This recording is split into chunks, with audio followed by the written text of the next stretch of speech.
So the first thing that I'm going to do is a lion pride, and it was my dream to stand up those tubes, to make them able to stand up without the legs splaying out, without the back legs wanting to sit down. And so this is how we're going to do it. So I have a supply list, and somebody had guessed when I posted a blue dinosaur with a really tall neck on a knitting site that there was a pool noodle in there. And she was right. And then it caused me to go into a little bit of panic mode because I thought, are other people putting pool noodles in them? But I couldn't find anyone that had a pattern out there with a pool noodle in it. So if you do, kudos to you. But this is how I'm going to do it. So for the parts list, it will be two different size pool noodles. So they're at the dollar store now in Texas. One of them's large and one of them's small. This one I think is 2 inches. This is probably more like 3 inches. And I use the bigger one for the body. Then to make them even more sturdy, the three that I had in the picture are held together. This is florist wire, very inexpensive. If you're standing up your tubes, I'm assuming that you already know how to cast on, cast off, and how to make a tube. So to keep the video shorter, I'm going to tell you the tube list, and you could write it down, have a pattern, and go back and refer to it. To put the main on, when you use a latch hook, but you can use a crochet hook put on, and of course a sewing needle. And with the pool noodles, you have to use a low heat glue. If you use high heat, it melts the pool noodle. And what I discovered in my prototypes was that if I have an actual glue that's for low heat. Okay, so back to recording, and unfortunately, my microphone died, so I'm redoing my tube list. So in order to make this lion, I used the two different size Addies, but I used the 22 pin, 46 pin. If you have a 48 pin, I don't think it's going to really change it very much. It's going to be a couple stitches wider, which is why when we come to the gusset that goes from the neck back to the tail, here, comes up under the neck, comes through his legs. I know it's hard to do because we have it set up on the table. And look how nice that is. Nice and tight. And it comes up his rear end. And then you have a cute little tail coming down. It gives him that nice stance. It keeps him standing up good. So here's our tube list. Because I lost the sound, I've already sewn them together. But I'm going to show it to you anyway. This is the 3 tubes that are making the body. So this is on the 44 pin, and it's 120 rows of your lion color.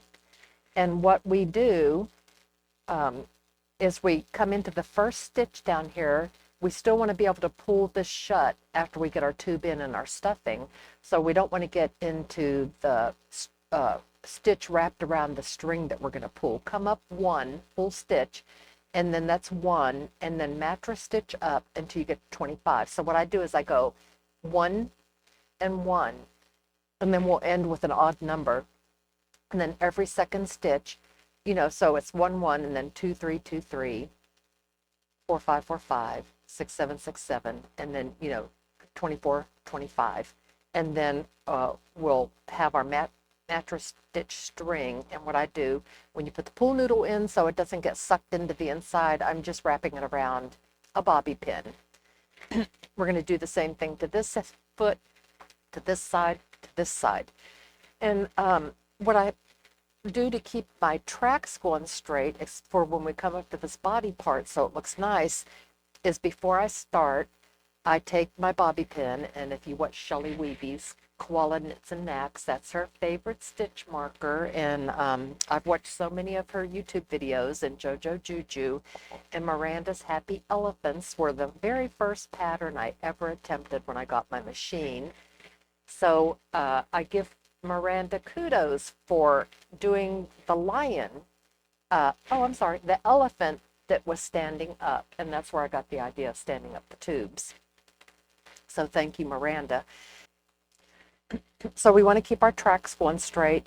The bobby pins are a great help.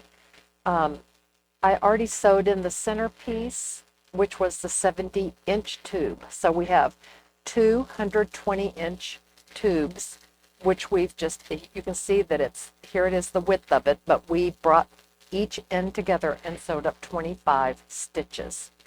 Then I'm putting the center tube in, which is 70 on the 22 pin, 70 rows, which fills in perfectly between sewing up 25. So then we have our legs, front and back, and our torso done. The head, the first three I actually did 2 tubes that were 45 rows each, and put one inside the other, and then had a drawstring on both ends, and this became the nose of the lion. So we have our legs, 2 at 120 rows on our large Addi. We have the head, and this time I just decided instead of making 245 rows, I'll just do 190. And so here's the end that I folded in that I'm going to pull the drawstrings. And on this one, I think I'll just put a piece of thread around it like we do, normally, and pull those threads to cinch it up. Either way is going to work. It just makes one less tube to make. So then we're going to be back at the gusset now, and the gusset is going to be your contrasting color. And because you might be using a 48 pin, I used 95 rows, but I think we can just make it 100. It's going to make it less perfection in sewing needed. And so whether you start at the back or the front and you come up here and sew it around, and that's not perfect. This one's better because I started at the back. If we get to the point where we're coming up here and we have a couple extra rows, when we sew it, we'll just tuck it in and sew down a couple, 2 or 3 rows. Instead of sewing up here, we'll just come down a little bit, and that is going to take away any anxiety about the gusset not being long enough. So on your 22 pin, let's make it 100. And then we have to have ears. So the ears are, all this is done on the 22 pin now. I'm going to do a body color and then my contrast color. So when I make the ear, it's 2 different sides. So for the body color, 12 rows, and then 10 rows of the contrast color times 2 ears. And if you're going to do the paw pads, which I hope you do, it's the contrast color on the 22, no waste yarn, just going to be pulling it. And these are going to be 25 rows each times 4 of them, front and back. It doesn't take very long to sew them on. So then to give it its square muzzle that goes like this, instead of being so rounded like a horse, we're going to have a lower lip, and the lower lip is 14 rows of your contrast color. Then in order to have a most beautiful mane, this yarn came from Hobby Lobby, and it is called Yarn Bee for the Moment. Yarn Bee for the Moment. I bought white, pink. Can't really tell if that's pink, but it is a beautiful pink color because it's going to be on a unicorn here pretty soon. This has a brown color in it, which isn't real apparent until you put it next to the gray. And so the white lion has a gray mane, and this one has this. And the way I make that mane look extra special is I put my body color and my contrast color into the mane. Look at that. So it's not just fur yarn, and then here's where the time comes in. I pick each strand apart into 4 strands, and that just really gives it it's so hard to get him in here, but it gives it a really nice full look. It puts contrast in there, and it really does look better than just fur yarn up there. So to me, it's worth the extra effort, and it doesn't seem to take very much because I've done 2 lions with one of this size, and I still have this ball left. So it's going pretty far. And I think that it helps that I'm adding in the regular thread and pulling the strands apart.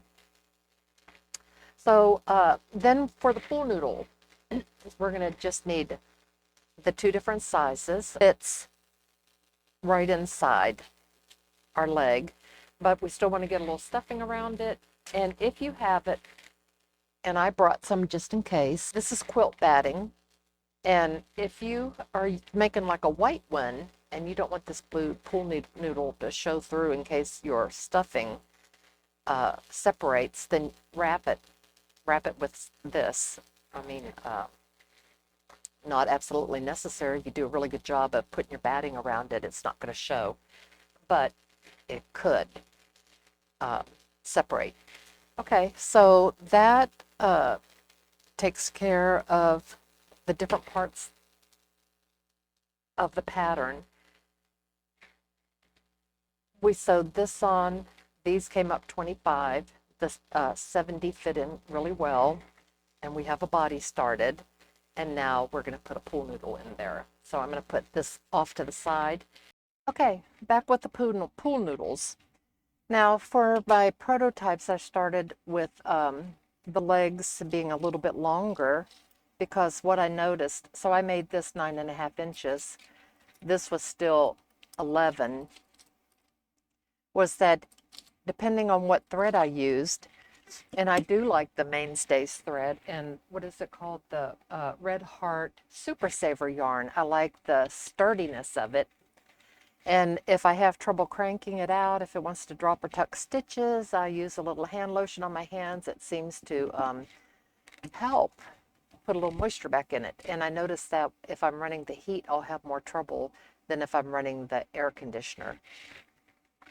So here's an 11-inch tube. And as far as I know, the pool noodles come in two sizes, and it is 3 inches. These are 2 inches. So I'm going to mark up for my slice 2 inches on both sides.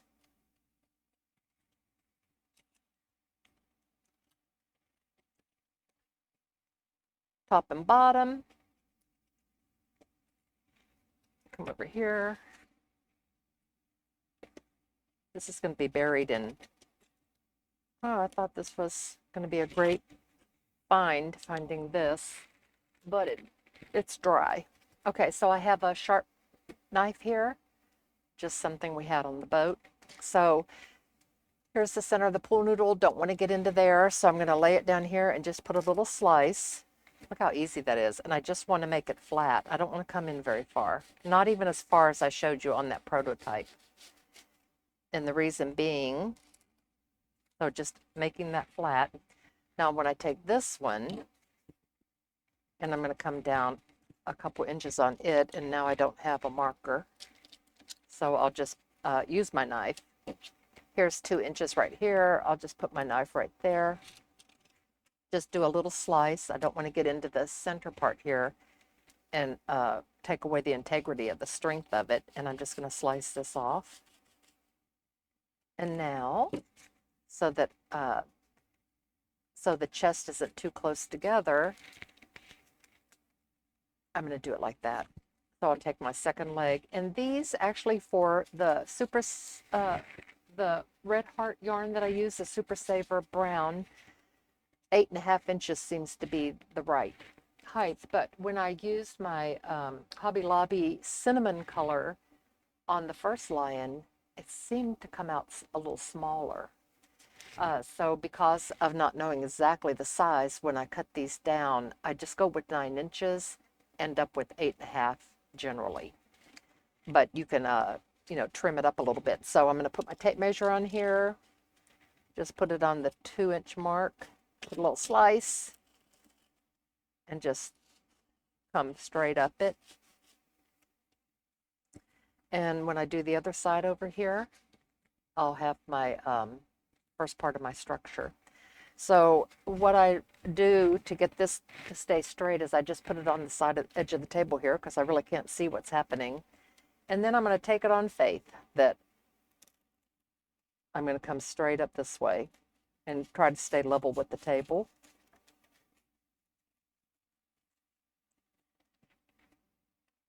so that I can put both legs on there. And I'm pretty far away from the center. I think I might come up just a little bit more, so it doesn't get too wide. This one I might shave just a tiny bit more.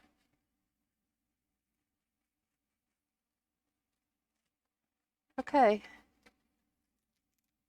These are long pool noodles. If you mess up, you can just start over. Okay, one leg, two legs done, this far away. Okay, and here we go. This is the glue stick from the hot glue gun, the big bag of 100. It's the clear one. It doesn't seem to hold it as well. I have this on L for low, and I'm going to just lump it up on here.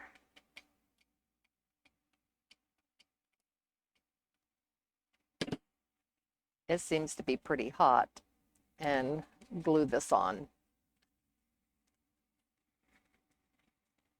Hold it till it dries a little bit. And I need to put I'm going to put the low temperature glue stick in to follow it up with. Maybe it'll give me a little better join. Okay, and we're still using the original glue stick. Don't have the low heat ones not showing up yet, but it is what it is. Here's our second pool noodle, and there is our back structure. How we're going to stand up our beautiful lion. We're going to let that dry good. Let's do the front ones. I really do want them to dry before I put any pressure or stress on them. Roll it over and glue this one up. Uses these up so fast. I just wanted to, I don't care which glue stick up. See, it's almost gone. Which one I'm using when I'm gluing on the felt or anything like that. I just wanted it for this part right here so I wouldn't melt the pool noodle.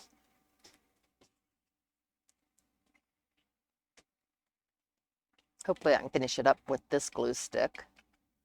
Nope. I only have one more. And here we go.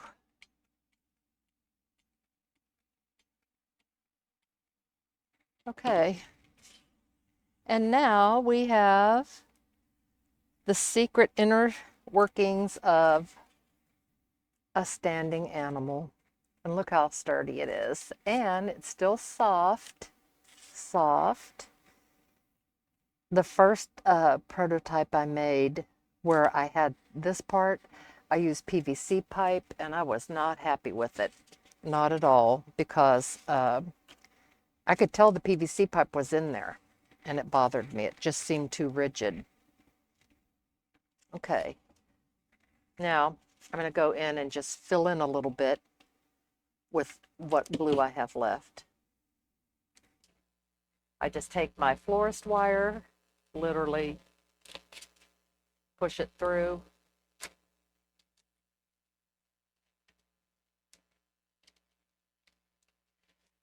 Bent. Try not to bend it.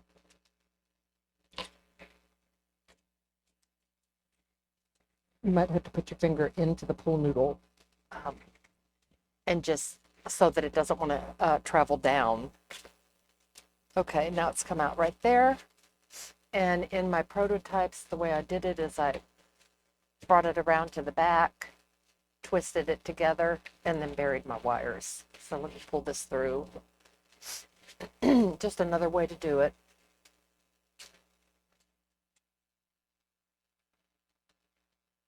Because I didn't even have any twist ties at that point. I'd used them up on some outdoor project. Okay, and without even cutting these off, I just bent them and pushed them down into the pool noodle. Kind of like the idea of using the zip ties, getting some really nice long ones, and then not having any wire ends to even worry about. anything that might come loose. But what I did do is took my slice on my prototype and I glued it over the end. So that wire is buried, and that's why I left my glue stick on. I'm just about out of this low heat glue.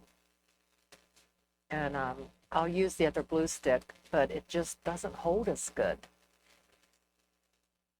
for some reason, even though it says it does both. And we don't need to do this one because we used the zip tie on it. So I'm going to unplug my glue gun for now. And so now, except for this, we're pretty well dried up. In the glue department, it seems to be pretty sturdy.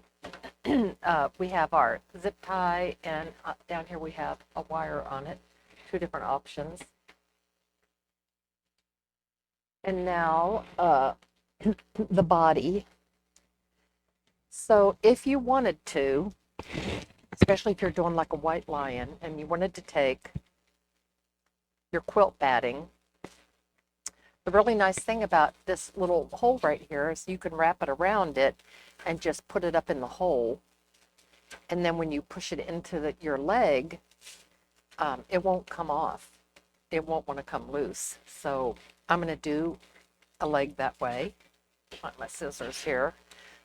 Cut it off long enough that it has. Now my other 3, I didn't use the batting.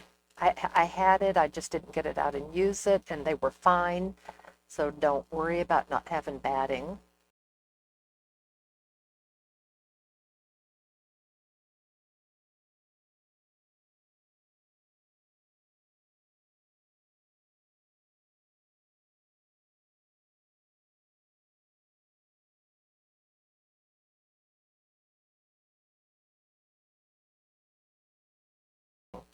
So now we have this little body together, and you might think it goes like this, but it really goes like this.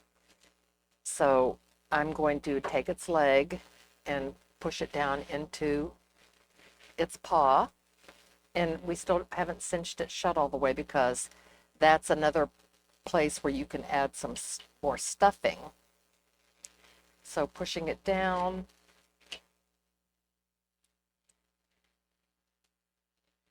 Now the nice thing about if you use the quilt batting, this already feels good. So it doesn't, you don't really have to worry about trying to stick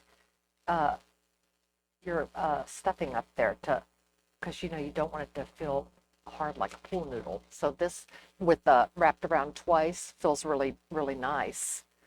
And so I'm gonna, another thing about not having these really, really long is it lets it be less stress on it when you're trying to put it in. And so now I can just pull this down to the end here. Feels really good with the quilt batting around it. Really good. So even though I didn't do the other 3 that way, if you buy the batting, you're going to have so much batting. You'll be able to make so many toys and wrap them. So I have another piece here. Now, if I didn't have my batting, when I put the leg in there, then I would take my stuffing, which is hiding in the kitchen. I would put it down over, and then I would use the opening here and the opening here and here, and I would just lay my hand flat and start pushing the stuffing up there. And I'll pause for a minute here and go get some stuffing and be right back, and we'll do the front ones that way. Okay, I went down and got the stuffing. So 11 inches for this yarn seems to be really good. So I'm on it, and I have a thread that I didn't bobby pin up, and I don't want it to go down inside because I'm going to use it later. And it's part of my mattress stitch, so if I were to let it go inside, this could start separating. So just want to make sure I have those secured to my leg on the outside. And so now I'm going to put this leg through.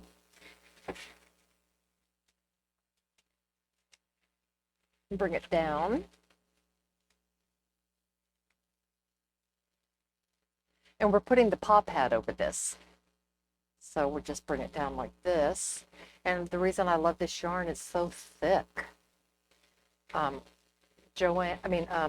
Lobby had beautiful yarn, but I just didn't care for it for the stuffed animals, even though I love the cinnamon color, and I got it for the lion.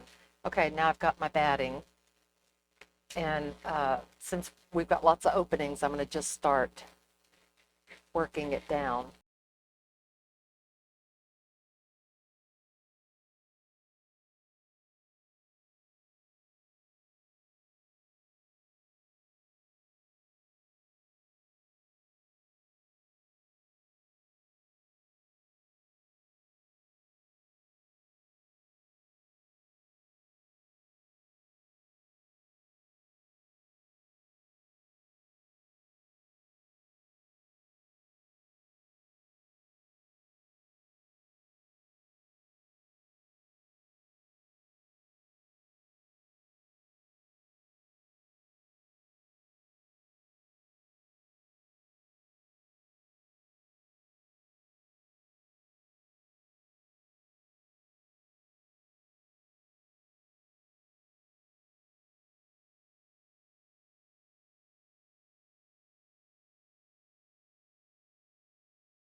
Okay, this is the part where we stuffed them. These are the two legs that just had a double row quilt batting going around them.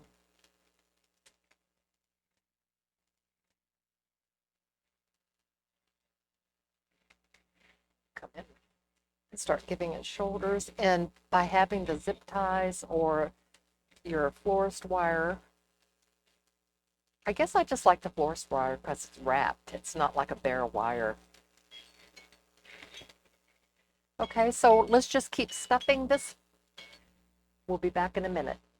And when it's almost stuffed, I'll come back and we'll see how it's looking. Okay, coming along, working on rounding this off. I'm still stuffing, but I wanted to bring you back. Still stuffing this out, making sure that it's nice and soft, bringing it over.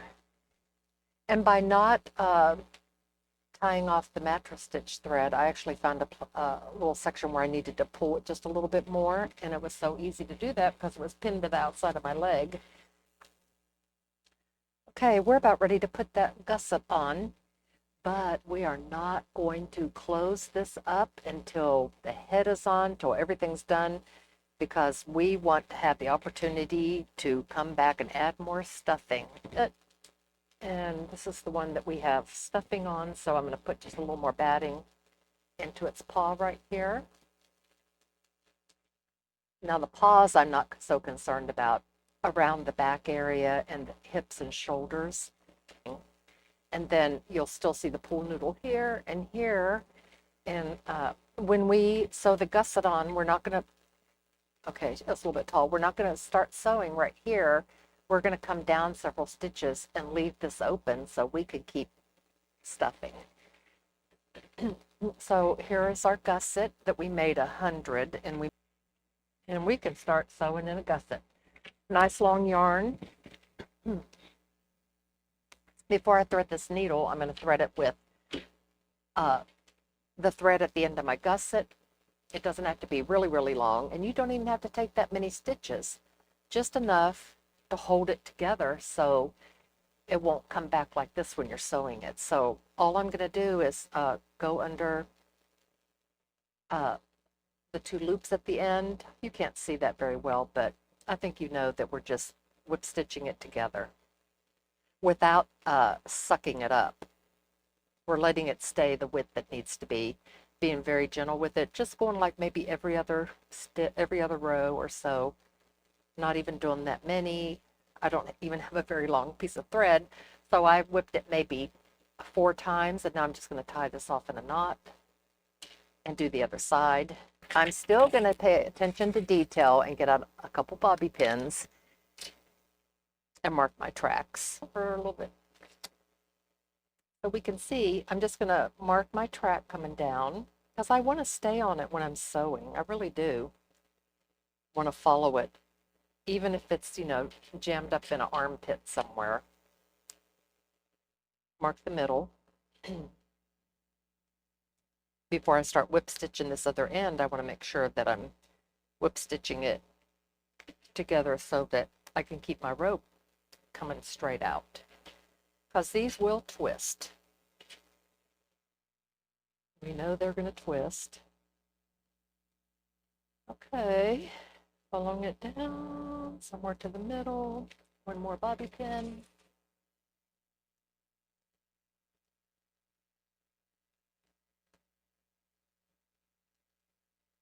And now we got it marked so we can mattress stitch it. Taking up just a little bit of the slack, not, you know, maybe I'll put all 4 fingers in there and just pull it just a little bit. I'm gonna thread that up and just line my bobby pin track up and just whip it shut loosely. All I'm doing is keeping the 2 layers from slipping apart. So I'm just loosely going through the loops there. They're going to disappear. It's the way we sew it together. You're never going to see this end here. Okay, and I'm going to just put a little knot in here. Call it done. Snip it off so it's not in the way. Keeping the bobby pins in until we get started. Okay, so I'm going to start sewing the gusset on. I'm not even going to count this. I'm just going to take a bobby pin. I'm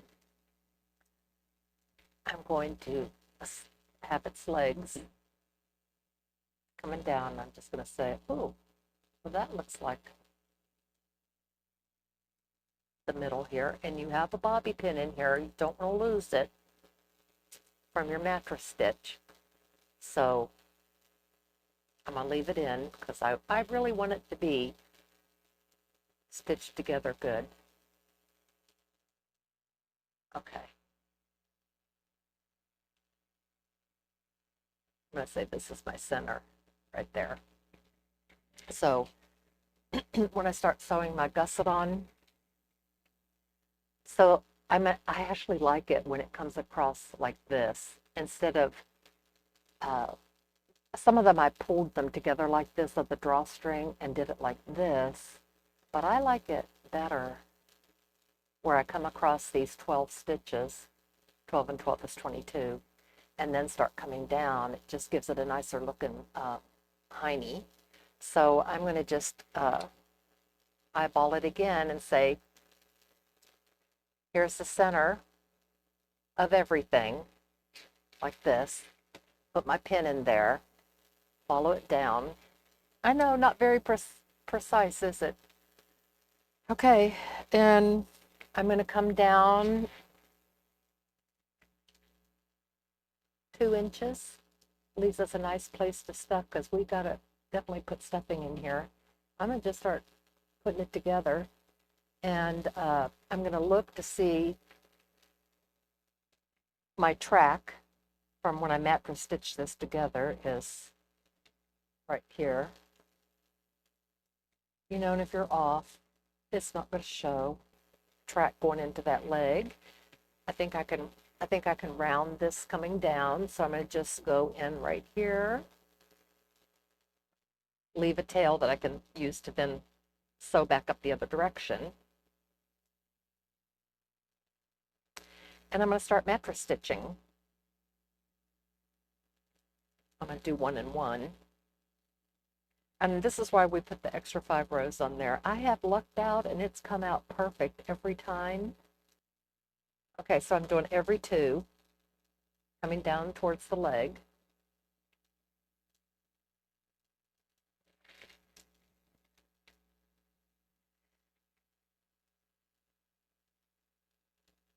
Staying in the track on the white.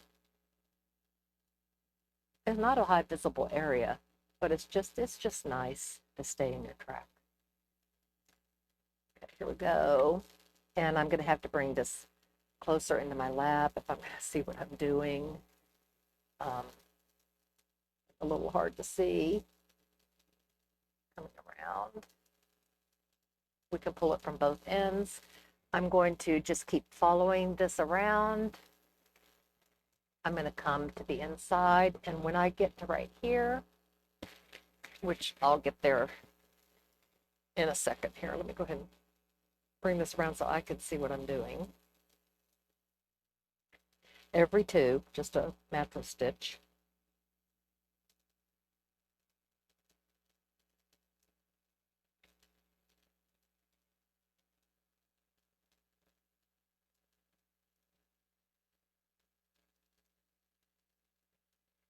It's going to be a little tricky with the needle, so that's why by not pulling the mattress stitch tight when we get into the armpit, it lets us pull it out away from the arm a little bit to keep sewing it.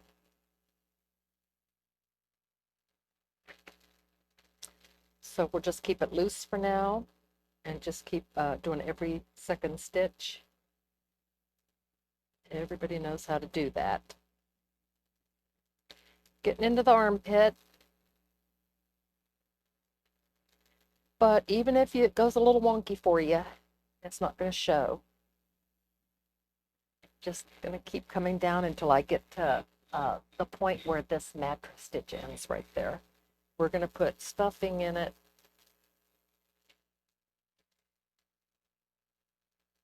After the fact, still coming down my leg.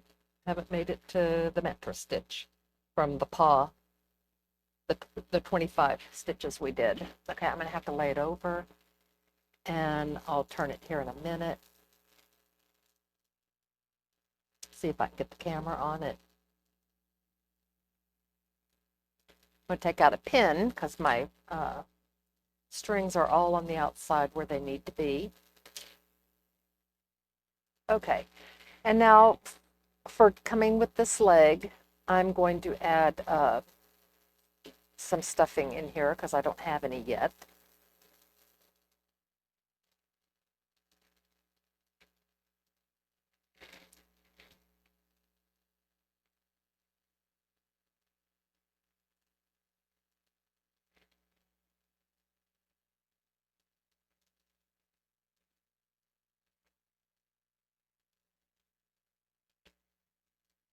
Okay.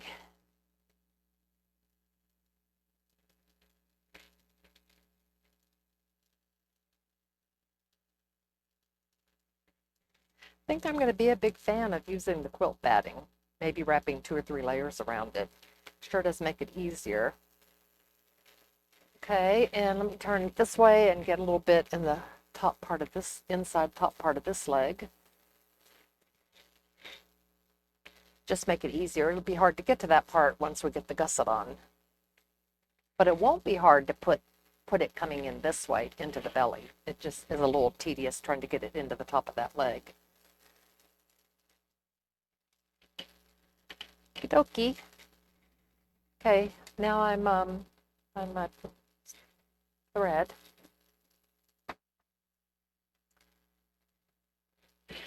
I've come into this part right here.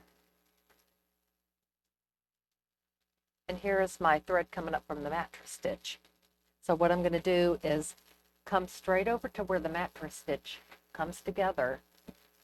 My gusset right to there where it comes together, where it comes straight up, and then I'm going to pull my mattress stitch from the tail to here and snug it up coming around, and then I'm going to make sure that this is snug, and if I pull it too hard it's going to pull it loose from down here because I can pull it from both ends, but I'm going to tie that together right there. and that's going to make a really nice strong seam. I'm sorry it's hard to get that to show, but um, coming from this direction, I have to sew going this way.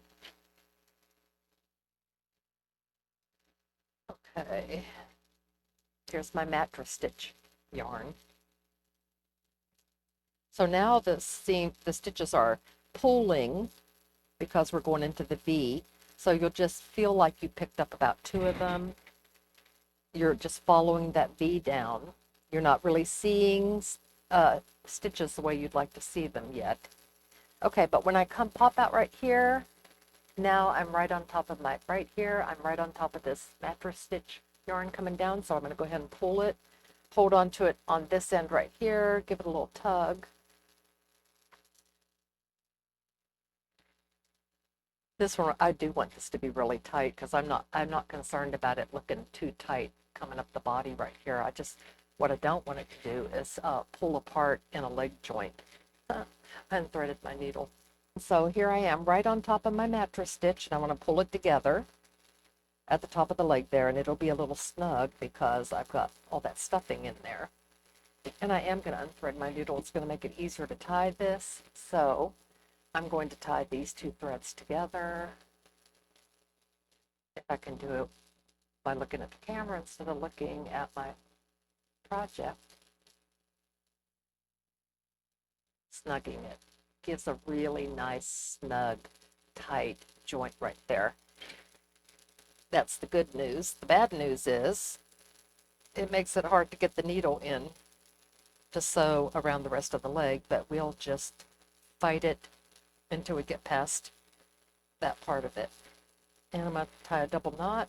I'm going to pick my longest thread, and then we're also going to have the next thread is the mattress stitch coming down this way. It's the thread to that one, and we're going to want to get that attached in there. So this is where it gets a little harder.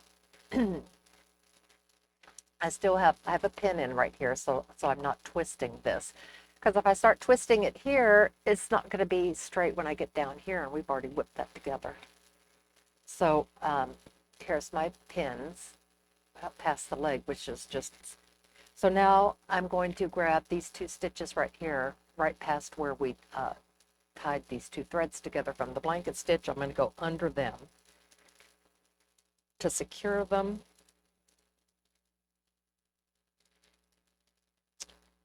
And I'm going to stay in my track, and I'm going to do 2 stitches into the gusset, to the cream colored gusset. It's a little hard to get the needle in there, but it can be done because you can still pull it up. And now I'm past my blanket stitch area, and I'm going to just keep going in every 2 stitches on my leg, to 2 stitches on the gusset, coming together nicely, pulling it. See, the pin is so helpful. And now I'm almost on top of the thread that is coming down this way, kind of at an angle now because it's stuffed, but I'm right on top of it now. And so I'm going to go ahead and take this off because I have trouble tying the knot when it's attached to my needle. I'm going to knot this right here. Make sure that this is still snugged up at the end right here on the body part that hasn't come apart. And I can take my bobby pin out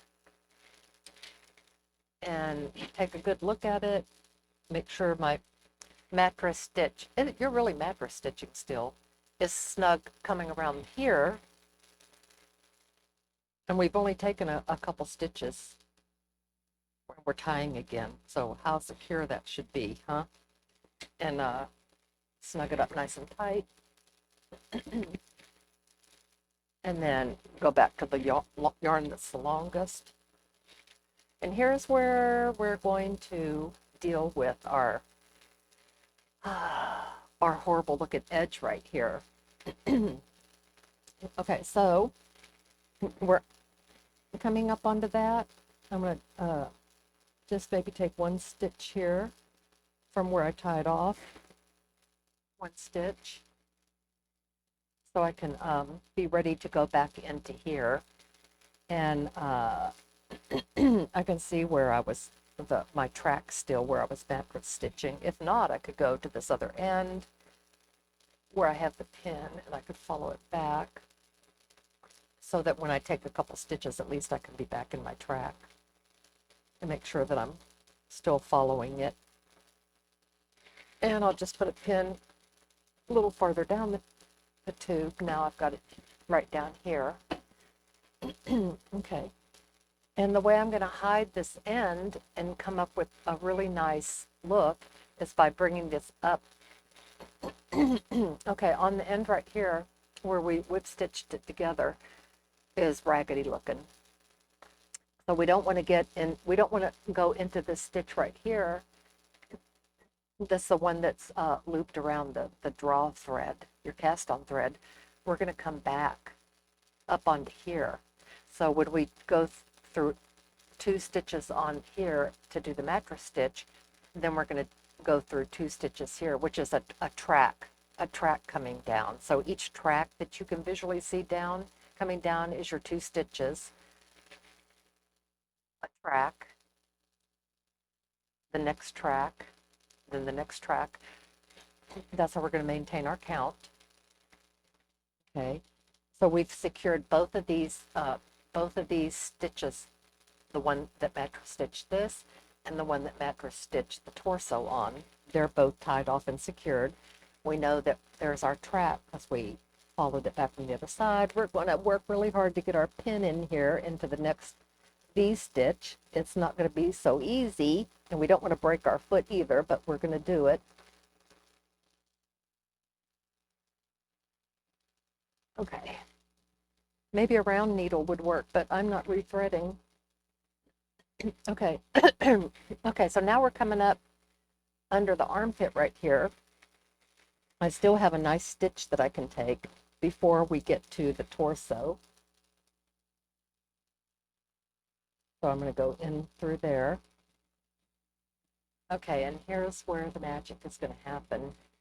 Now I'm going to go try to get my needle positioned so I can go in to the 1, just a 1, so that I can line up on top of the torso tube. Okay, and now I'm going to come back from these rough looking stitches. I'm going to come back 1. You could even come back 2. You can see where they look nice.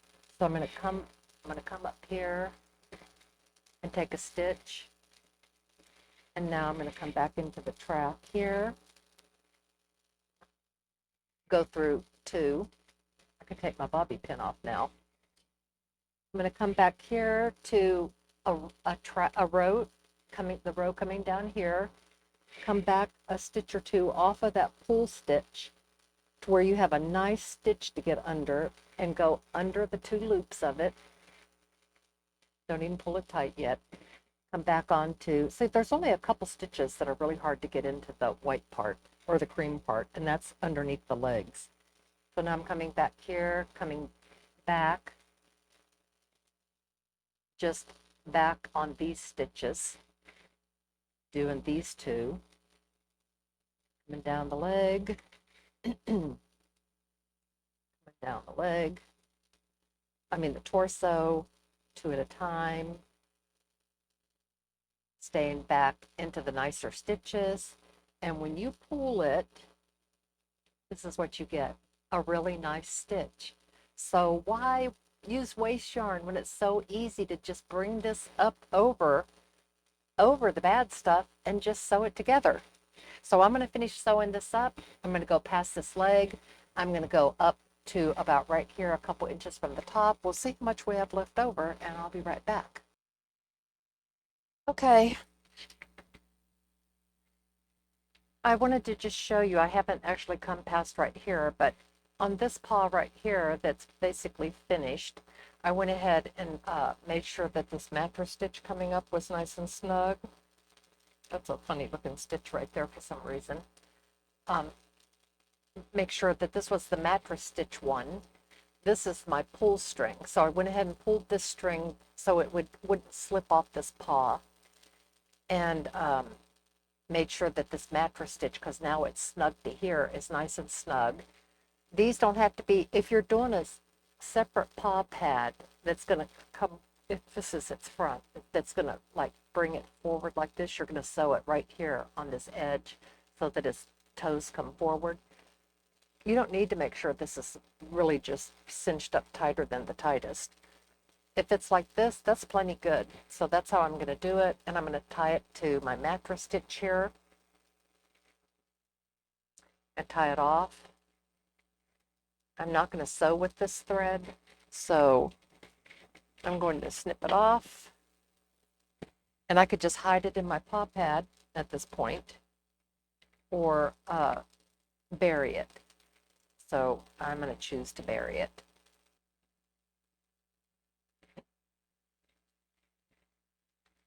One paw done.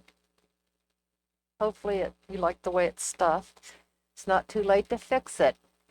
If you haven't sewn this part on yet, you can still futz with this one. So if you think it's got a little bit too much right here, or you think it's a little bulky looking, or it needs a little more, you can still play with it. I think I'm really going to be a big fan of just wrapping quilt batting around the legs, because it makes it so much easier. And my goodness, you could even wrap it around like 3 or 4 times. But I still might add a little bit right in here just to shape this leg. So to get a really nice look on that gusset, don't tie it off to your mattress stitch string until you're right on top of it. Don't be like a couple stitches away and try to tie it together. When you come off that gusset and you're right on top of where your mattress stitch comes out, right on top of it, even if you have to take a single stitch, that's where you make sure that this is really snug, tight, tight, tight, and that your mattress stitch is nice and snug, and this paw's already been tied off. But if it hadn't, I could pull it from either end. And you want to get right on top of it and then tie a really, make sure this is really snugged up. I'm not worried about that when leaving a track like up here when we sew this center gusset on. I want it to be really, really snug so that you have a really nice look along here. And if you even give it a little extra tug, you'll see that it'll snug up even more, and then tie that stitch. And then you're going to go just a couple more stitches, and you're going to find your next, the first mattress stitch coming this way will be the one from the torso. Then the second one is the paw pad. If you're coming from the butt, you're going to come to the paw pad gusset stitch, mattress stitch. And then you're going to get to the torso one. So you're going to tie it off here and here, or if you're coming this direction, you'll tie it tight right here and right here when you're right on top of it, and then you'll continue down this way. And now I'm going to replicate what I just did. I'm going to start right about here, and I'm going to come across. As I'm coming in, I'm going to be adding stuffing into the underbelly part so that it's nice and soft. There's plenty of room to add it, plenty of room right here to stuff it. You're in control of your tubes. When I come up to this leg, I'm going to make sure that I'm tying 2 strings off. This gusset string, when I'm right on top of it, and here it is right here, I'm going to make sure that it's nice and snug. Then I'm going to come to the paw pad, and I'm going to undo this, and I'm going to make sure this is nice and snug, and I'm going to tie that off. I'm going to be adding stuffing in here, and I'll join you back in a few minutes when that's done. It's not going to take any time at all. Okay, so what happened as I finished up off camera is that as I sewed the gusset, I just ran my hand in here and put stuffing in its belly so that it feels, feels nice. We still have it open on both ends. We can still fine tune it, still open on this end. So I just, when I got on top of a mattress stitch, I snugged it up. Wanted to pull this thread right here really snug to give it a nice tight gusset. Then you can go in and fine tune it. These are the legs right here that we wrap the quilt batting around, and these are the ones that we put stuffing in.